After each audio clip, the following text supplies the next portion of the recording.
Hello, my friends. Dr. Chad here, and we are live. Welcome. Hope you're all doing well.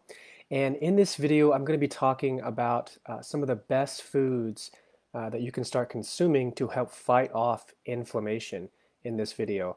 I'm also going to be talking about generally what is inflammation. I want to help educate you guys a little bit more about inflammation and talk about the different types of inflammation. So I'm going to talk about acute versus chronic inflammation, and also what exactly inflammation can lead to. Because there's a lot of health conditions, a lot of things that people are battling with, but they're not making the connection that it's really an inflammation issue. And if you fix the inflammation issue, you can fix a lot of issues with your health challenges.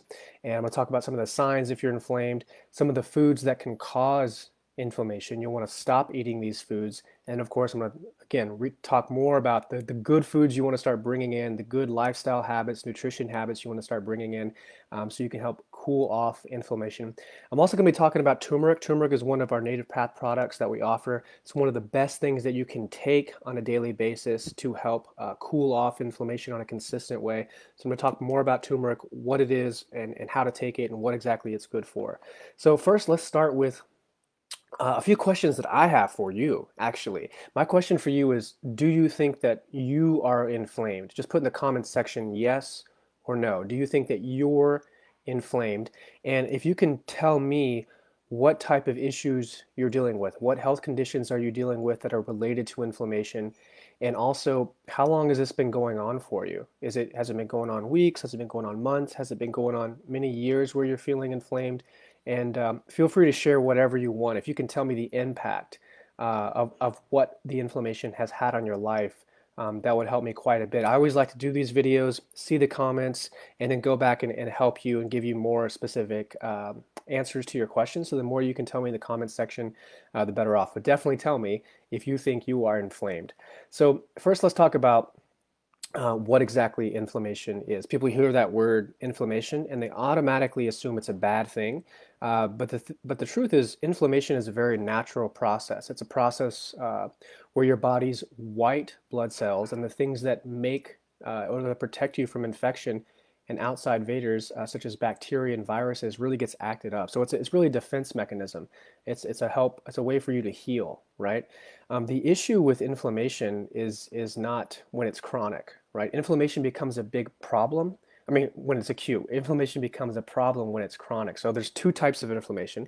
There's acute inflammation and there's chronic inflammation. So like I said, it can be either acute or chronic. Acute is lasting a short time, right? It lasts maybe a few hours, maybe a few days.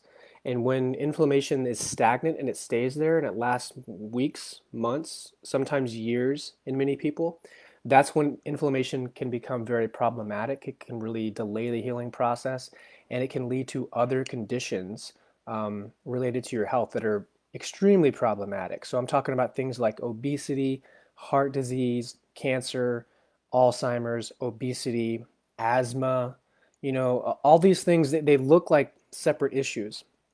But if you really dig underneath, you're going to find that one of the main culprits is inflammation.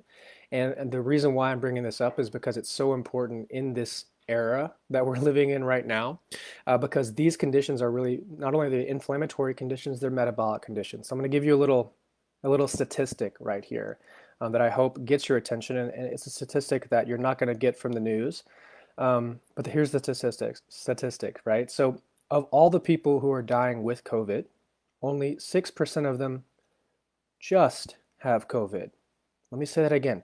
Of all the people who are dying with COVID, only 6% of them just have COVID. The rest of the people, the other 94% of the people who are dying with COVID also have 2.6 other comorbidities, like what I just mentioned there.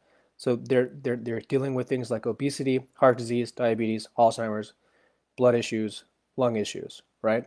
You fix the inflammation issue, you start to improve your immune system, you start to create a better defense mechanism for yourself in this era that we're in.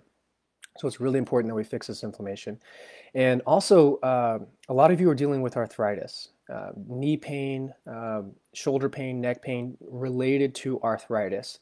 That word arthritis, anytime you see itis, if you have a diagnosis with itis behind it, That means inflammation in the medical term. So if you're dealing with rheumatoid arthritis or gastritis or anything itis, you're dealing with inflammation. So again, you fix the inflammation problem, you start to fix a whole lot of things. Osteoarthritis, fibromyalgia, low back pain, neck pain, all of that can be related to inflammation. I treat a lot of people with those musculoskeletal conditions.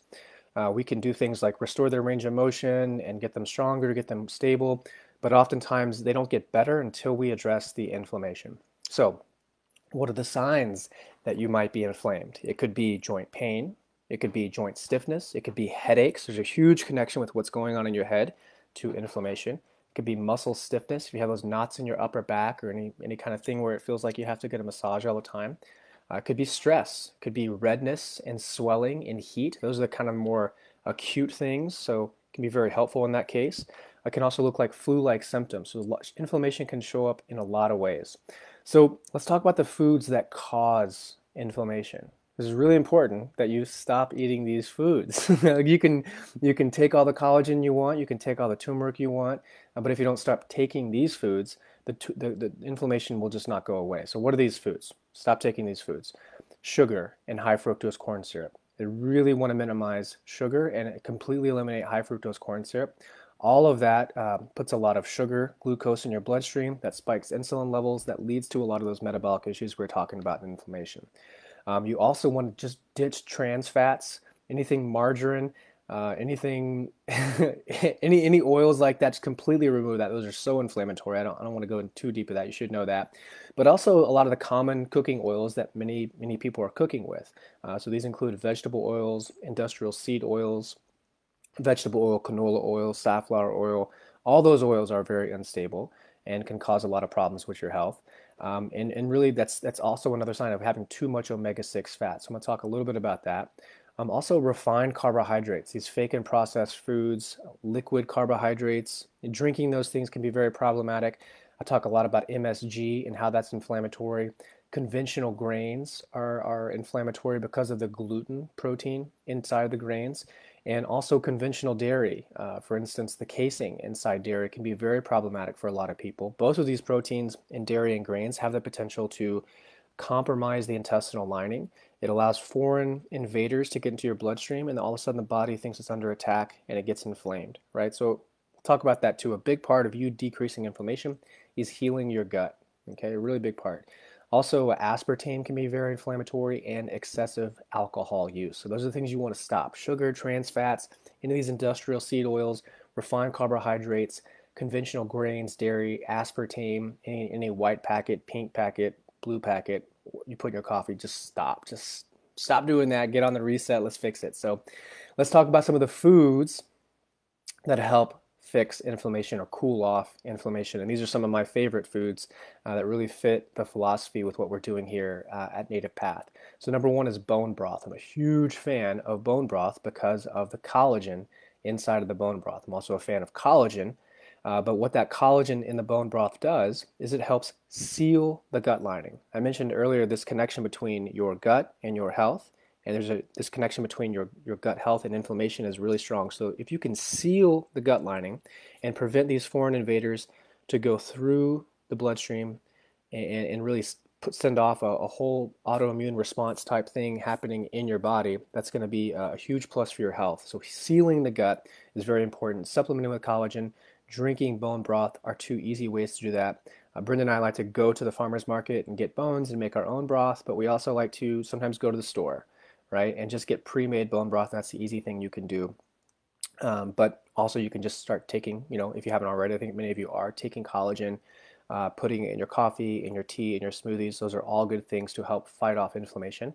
Another thing is fermented foods. So, we're always eating fermented sauerkraut and kimchi. I always have just a little bit of that anytime I eat, like breakfast, lunch, or dinner, just a little bit of fermented foods.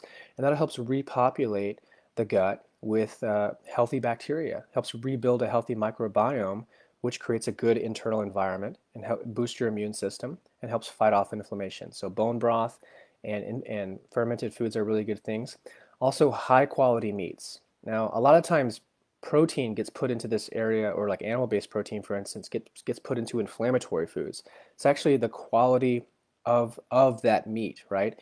So Certain meats can be very high in omega-6 fat. Certain meats can be very high in omega-3 fat. It all depends on how that animal was treated, where it was raised, what it ate, and how its life went, right? So if you have a cow, for instance, that was raised on a feedlot and in a tight little corral with a bunch of other cows, and it was living on dirt and it was eating grains to fatten them up, and they were injected with hormones and antibiotics, and it had a bunch of cows together walking on its own poop, and it got sick and they just wanted to get overweight all the time and it didn't move that much. It's a very unhealthy cow.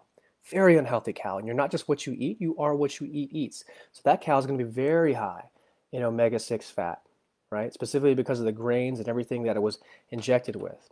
But if you have a cow that is out eating grass and roaming the fields and getting sun and drinking water and never injected with any hormones, never injected with antibiotics, never ate grains, right? A cow raised in its natural environment, a chicken raised in its natural environment, a fish raised in its natural environment, all those animals are going to be high in omega-3 fat. They're going to be very anti-inflammatory. So I say this because there's a lot of misinformation out there about animal-based protein. It's all about where that animal came from, how it was sourced, how it was raised. You're not just what you eat, you are what you eat eats. And I also want to stress that when you make a vote with your dollars, right, and how you spend your money, right? When you spend your money on animals that are treated ethically in good ways, it's also good for the environment, right? When we spend our money on animals that were mistreated in unethical ways, we support that economy. It's very bad for the environment, right? What's good for you is good for the earth, right? So eat meats that are high in omega-3 fat. You're going to be much, much, much better off. Other foods that fix inflammation would be leafy and cruciferous vegetables. A lot of times people think carbs are bad, but broccoli is a carbohydrate, cauliflower is a carbohydrate, zucchini, cucumbers, those are all carbohydrates, but they're very low in terms of the density, the amount of carbohydrates they have. They have lots of nutrition, very little toxicity, lots of nutrition, but low amounts of glucose in those foods, right? So that's the bulk of where you want to get your carbohydrates is leafy greens and cruciferous vegetables, and you're going to help cool off inflammation in a major, major way. Other foods that help fight off inflammation would be healthy fats. So things that you can cook with that are healthy would be coconut oil, olive oil at low heats. Ghee, butter, all of those are really good options that can help improve inflammation and cool that off. And the last one, of course, is turmeric, right? Turmeric is something I'm always trying to put in my food. I put it on my eggs. A lot of times I put it actually in the bone broth. But an easy thing that you can do is start supplementing with turmeric on a daily basis. So we have daily activated turmeric as a way to help you with this. And the thing about turmeric, if you don't know what turmeric is, it's an ancient spice, been used for thousands and thousands of years. It's been used in Chinese medicine. It's been used in Ayurvedic medicine, and for reducing pain. It helps to improve the immune system, and it's really helpful for the anti-aging properties. But it's also good for the immune system, joint pain reduction. It helps improve your sleep quality. It helps improve your mood, your cognition. It's been very helpful for a lot of people who are dealing with depression or any emotional issues. And it helps promote positive digestive function. So those are all things that turmeric can do for you. But one of the issues with turmeric is the compound inside of it, curcumin, right? Now this is a very powerful compound, but alone it's poorly absorbed. So like when I said turmeric on my eggs, if I just put turmeric on my eggs, it's not as effective as if I add a black pepper extract called bioperine, right? That black pepper extract, bioperine, enhances the absorption of the turmeric by up to 2,000%. So you really want to make sure you're getting your money's worth. A lot of times when people are purchasing turmeric supplements, they're purchasing it without the black pepper extract, without the bioperine, and they're not absorbing the actual turmeric, so they're not getting the full benefits that they would. So ours, we were very specific. We made sure that we put the bioperine in there, and I recommend taking 2 capsules a day, and I personally take it on an empty stomach first thing in the morning. I take that with probiotics and krill and the collagen and MCT and things like that, but you can also take it 20 to 30 minutes ahead of your meals, and that's another way you can take it. But 2 capsules a day is a really good way to get turmeric in your body on a consistent basis and cool off inflammation. And I have to say, this is such a better option than these over-the-counter medications. Better than like Advil, Tylenol. Like those things are very disruptive to the gut. A lot of times that numbs the pain, but what people don't understand is it completely compromises the integrity of the gut lining. So in the long run, we actually get more inflammation. I saw this all the time in my physical therapy practice. People addicted to chronic NSAID usage, and their gut is completely torn up. We have to heal the gut. We have to stop eating inflammatory foods. We have to start eating foods that seal the gut lining and nourish ourselves and supplement smartly. So think about that. Think about that when you guys are dealing with inflammation and you have any pains. I put a link up there where you can get a special on turmeric. Rachel and I are promoting our turmeric this week. If you haven't tried it, I highly, highly recommend it. Also, please use our website resources. If you go to nativepath.com and you go to the movement section, you're going to see a part under there that says pain fixes. So if you have neck pain or shoulder pain or back pain or hip pain or knee pain, you're going to see a two-week home exercise program in the form of a video where you just punch play and follow along with me as I help you with whatever pain you're dealing with. So by doing the food changes I talked about here, stop eating the inflammatory foods, start eating the anti-inflammatory foods, start supplementing with turmeric, start doing the pain fixes in the movement section of nativepath.com, you're going to be way ahead of the game and attacking this inflammation in a very natural, very effective way. That's the way we want you to get healthy, right?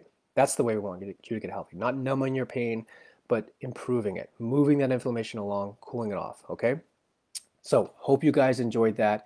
If you have any questions at all, please leave them in the comments section, but I appreciate everybody who watched, appreciate your comments, and hope this was helpful for you. And you guys have a wonderful day. I'll talk to you very soon. Okay.